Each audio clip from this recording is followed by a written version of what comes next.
welcome back to Shakhtar to Glory on the channel, and it's episode 67 today, and a massive game for, well, a couple of reasons. One, obviously, of course, it is the quarterfinal of the Champions League, but there has been some other stuff happening which I'll sort of get onto shortly.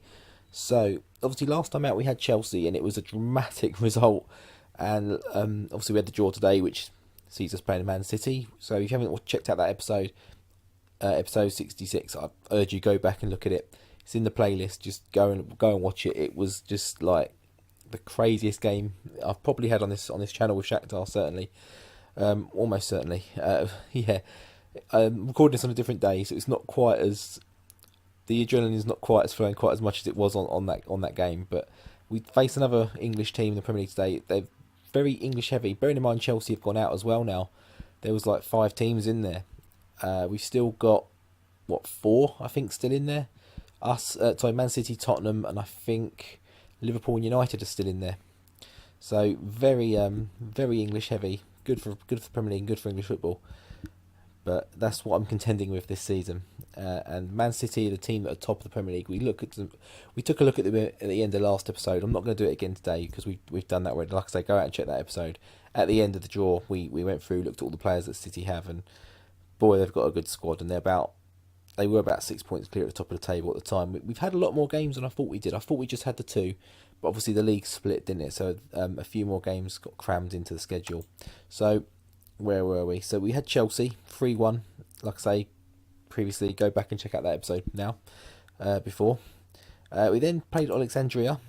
It not really happened in this game. We got a 1-1 draw, but yeah, nothing really happened. That result did secure us Europa League football already. I mean, what were we in March? Something like that. Trying to look for the date. March. So it just shows how far ahead we are in this division. The Zoya started falling away a little bit. They were second. They've obviously lost to us. Kiev pipped them to second, and now I think they're like 4th or 5th. But we'll look at the table after we've gone through the games. And they actually took the lead in this game. I didn't have any concerns that we weren't going to get back into it, but the longer it went on, it seemed like maybe we didn't. But just on the hour, Vizeu steps up and gets the goal. As you can see, completely rotated team. We had no right backs again. Butko just keeps getting injured. I brought him back injured, comes back injured. He's played a couple of games towards the end of this run of fixtures, because I'm trying to save Lukačević for the bigger games, but he's just constantly injured. So I had to play a winger at Amaroko, and he obviously got sent off in stoppage time, so it wasn't bad, but you can see a lot of yellow cards here. And I think that game actually broke the worst disciplinary record for a team in the league over a season, or we certainly did in this little run. So already we've broken that record, so a bit crazy. We then followed that up with I thought it was going to be the Donetsk semi-cup final, a cup semi-final even, but we had them in the league first of all after the split, obviously, and we saw them off 2-0. Actually, before this game, there's a little news story. I'm not going to go back and find it. And the little reports you get from the board and the team, we're actually supposed to be failing financial fair play this year. So it said we're going to be struggling. So I was like, oh no, I should have sold a couple of those players in January, and Babacar maybe should have gone just to ease it. So that's why we got a bit more of a testing situation. We really do need a good run in the Champions League this year, and why today is such an important game, because the prize money alone from the Champions League is so high that, from getting to, I think from the quarterfinals we got £5 million in prize money. So the first round, the quarterfinals, I mean, should be at least the same or more. So we need that money just to try and tip us in, so we're not out of the Champions League next year on irregularities and pushing Dynamo Kiev back into it, because that's really what we don't need. And our budgets for next season was set as well. It's £3 million. I mean, that's probably the lowest since the season started. We were pretty low at the start of the game, but we've managed to earn some money and get some money in. But yeah, that's kind of gone away now. But yeah, we made an easy job of Donetsk in this game. 2-0, Vizeu again with 2 goals. We were on fire. They didn't really cause us any problems. Again, rotated team. Butko come in, but as you can see, injured again, like I said. And I think he's still injured now. No, he might just be back now. And then we played Donetsk in the cup. We made a bit more of an easier run of this one. They did get one back, but it wasn't really anything to worry about. They scored just before they had a player sent off as well. That changed the game. And at the end, on 75 minutes, they got an injury after they'd made their 3 subs. That put them down to 9 men, according to the news report. I hadn't even realised at the time. I didn't see the commentary. I mean, we were winning comprehensively. Romero with a hat-trick. Malinowski getting the 4th. We were again dominant in this game. We had a sending off right at the end with Kitski, so 2 red cards in 2 games. This may have been the one actually that tipped us on the edge. I think it was this one that tipped us on the edge of the disciplinary records. And then we followed that with Zoya. Now this one, we were awful in this game. Similar weak team, rotated team put out. A little bit stronger. I put the defence out, actually, the full Ukrainian defence, because I'm trying to give more foreign forward players a game, and I can only play so many.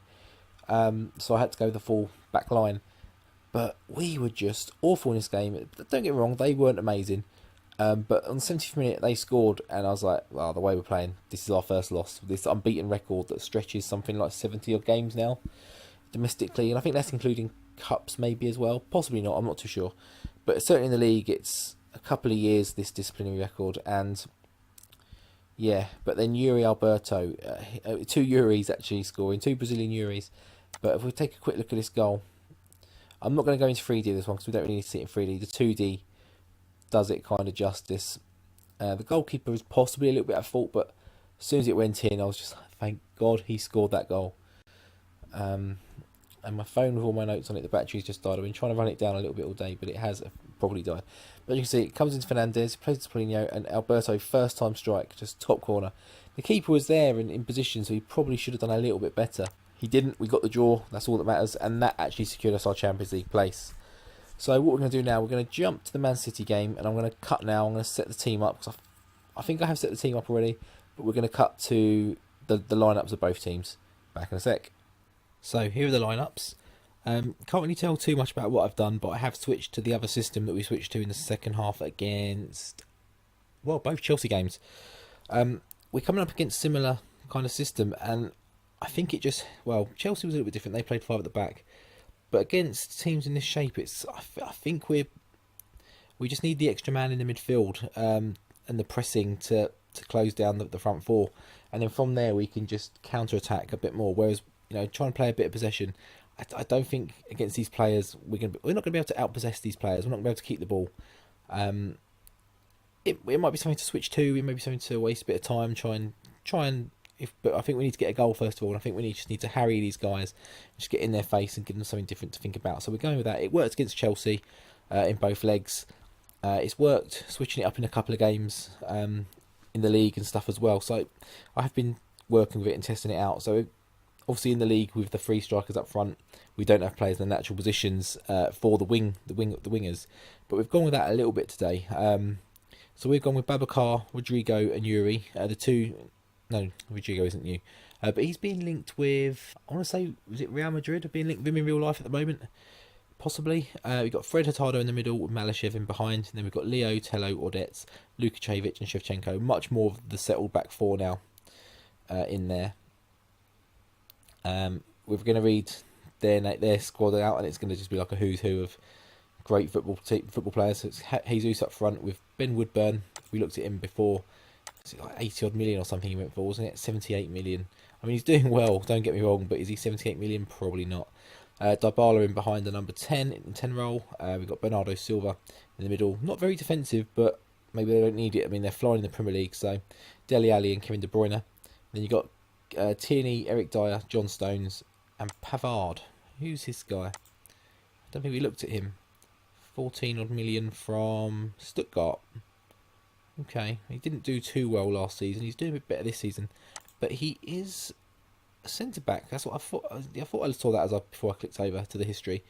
He's a centre back, and they're playing him right back. They must have a few injuries there or something. Kyle Walker's on the bench, along with Raheem Sterling, Lozano, Ousmane Dembele, Sané, Papastopoulos. What a bench that is. Food for thought in this game. A few players that I haven't played a great deal lately. We've been trying to get other people playing, but I think we can still do the job. Hopefully the tiredness, even with this pressing technique, obviously is going to be a factor, so we may have to make some astute substitutions in the second half to counter that. But Gabriel Jesus has picked up a knock and he's down to 65, but it is increasing his fitness, his condition. And we're approaching we've just gone past the half-hour mark. As you can see, we've had 7 shots, none on target. They've had 2, none on target. So we get to 40 minutes of all the players and all the attacking talent on display. There's not one shot on target. We finally get one just before half-time, but there's been no highlights at all here. If if we can get out of this 0-0, I'd probably take that, because my concern is the that's Pavon, isn't it, from Boca Juniors? Yeah, he's doing all right, isn't he? Tried to get him, but he wasn't interested. A couple of bookings that are key. So Eric Dyer, if we can, yeah, we're going to take the team talk, because he said that at the start of the game and it didn't really work. Yes, we recovered it. We recovered that team talk. Don't do too many of them, so I don't really know what this team reacts to just yet. We let the assistant do a lot of it. And this half-time kick-off highlight is pretty much the only highlight of the game so far. But yeah, I was saying at half-time, if we can get out of this maybe 0-0, yeah, if we don't concede an away goal, I think I'd take that. And Dembele is on for Jesus. They've pushed Woodburn to... We don't need match stats twice. Have they changed shape? No, they haven't changed shape. They've just pushed Woodburn up front to a more forward role. But they're coming forward here. I thought they might have put Dybala further forward, but... Oh, we just clear it. Shevchenko just gets the save there from Dembele. And the first highlight of this game in 70 minutes has gone to Man City, and they nearly score. As we put it out for another corner, no doubt they'll get the highlight from it. Yep, and if we do win it, we won't be able to counter, because it always ends our corner counters. It's a goal kick, finally. And that's a highlight. Kyle Walker's on for Dele Alli, so they must have changed shape now. No? What have they done? They pushed Eric Dyer into midfield. Okay, I think we need to look at some changes ourselves. Now, we haven't got... Oh, we have got Matvienko. He can come on for Lukacevic. He's struggling a little bit out there. Babacar's not having a fantastic game, so we're going to bring on Paulinho. We did this against Chelsea, and it seemed to go quite well. Fred's not having a fantastic game either, so we're going to bring Hagen in there. It's another corner to Man City. Don't concede now, not a corner. And can we make something of this ourselves? Can we do something? No.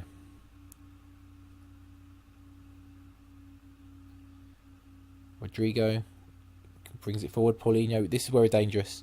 But the pass is sloppy. Can we win the ball? Can we not lose the ball? Audets is off. Oh my god. Only 2 minutes to go, so not horrendous. He also obviously missed the second leg. So we have to drop Malashev down. We're going to drop everyone back. Thanks, Audets. You're a superstar. But we've been all over them in this game. Shots is all us. That's a terrible cross. That was just terrible. Don't lose a goal now. Do not lose a goal now. And that's equally as terrible a cross. It's full time, 0-0. We said at half time we take that. I think there's enough there to say. I'm a bit disappointed we didn't come away with a goal out of that. Double the amount of fouls they made. So it was obvious we were going to get a red card, really. Pavard, the right back, gets man of the match, who I would have probably isolated as a... I should have actually attacked him a bit more. Would have isolated him a little bit as a weak link, perhaps. But, I mean, he had all the attributes to play right back more than sufficiently. So we sympathise. I'm not sure why. I suppose we did deserve to win the game over it all. Werner for Porto smashed Tottenham out of the park. At home, we know what Porto are like. We know all about it. So... when do we... Well, obviously the next game is going to be Man City. We've got one game offline, and then we come back from Man City again in, what, about a week? Yeah, about a week. And we'll play Karpati offline in the middle, and then we'll come back for that. And then we've got Kiev, obviously we've got Kiev in the cup final, having beaten Zhnomretz in the semi. That was announced. I didn't mention that earlier. But yeah, if you enjoyed this video, the boring 0-0, please drop a like on the video. Please don't dislike the video because of 0-0. I can't control that all the time. I can't always have these 19 and 14-0 games, certainly not against teams like Man City. I mean, we are up against it in that second leg. But obviously any goal we get, they have to get 2, so it's in our favour. Yeah, drop a sub on the channel while you're there, while you're liking the video. Any comments as well, I'd be more than grateful. Yeah, and I think that's enough for today. Not often we see that none there. I just spotted it. Yeah, so until next time for the Man City Part 2, I will see you then. Take care.